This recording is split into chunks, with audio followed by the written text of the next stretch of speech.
The 8 former officers were jailed. We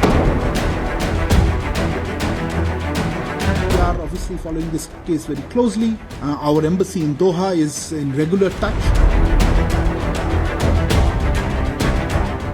Court in Qatar hands out death penalty to former Indian Navy officers. The Indian government has expressed shock and said it will contest the death sentence and expressed shock at the ruling. The 8 former officers were jailed in August last year on charges of spying for Israel. The trial in the case began in March. The Court of First Instance of Qatar passed a judgment after their bail pleas were rejected many times. The Indian Foreign Ministry said it was a top priority case and it was closely following it.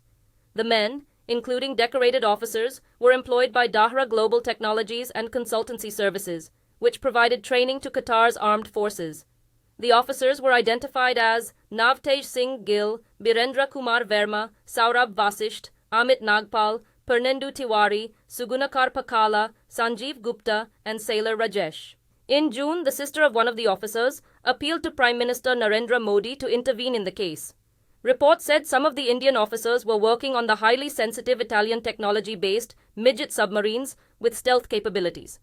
The timing of the verdict is significant from a diplomatic point of view, as it comes amid an Israeli military buildup in preparation for a ground invasion into Gaza Strip. The company is owned by a retired squadron leader of the Royal Oman Air Force. He was also arrested along with the Indians last year but was released in November 2022.